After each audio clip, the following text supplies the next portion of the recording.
Bismillahirrahmanirrahim. Lem yekunillezine keferu min ahlil kitabi ve rabbihim cennetun. Ben yaz okuluna 3 yıldır gidiyorum. Bu 3. yılım oldu. Her seferinde başka şeyler öğreniyorum. Langırt turnuvası yapıyoruz. Ondan sonra yüzme, futbol, derneklere gidiyorum her gün. Her yıl bana farklı şeyler katıyor programlar. Bir keresinde de namaz programında imam olmuştum.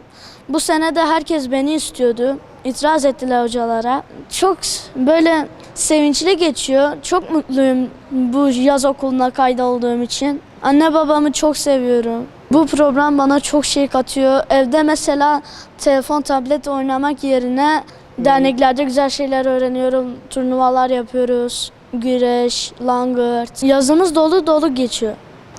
Yaz okuluna geldiğim için çok mutluyum.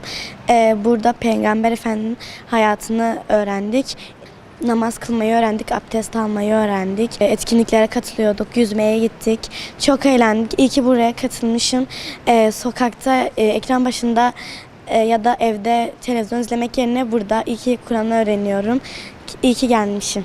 Camiye geldik, namaz kıldık, programlar yaptık, namaz kılmayı öğrendik, Kur'an okumayı öğrendik. Sana sohbet anlatıyorlardı Peygamber Efendimiz'le ilgili.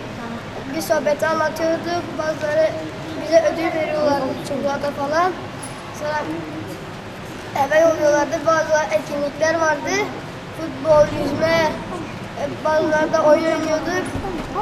Hocalarımızı çok seviyoruz. Bize peygamberlerimizi öğrettiler, Kur'an'a geçirdiler. Oyunlar oynattılar. Biz de çok ilgilendiler. Çok teşekkür ediyoruz. Özellikle Zehra hocamıza, Gülsüm hocamıza, Seyirin hocamıza. Bu yaz okulunu ben çok iyi değerlendirdim. Bazı eksiklerimi tamamladım. Ekran başında, telefon başında boş boş duracak yerine onun yerine dinimi öğrendim, Kur'an'ımı çalıştım.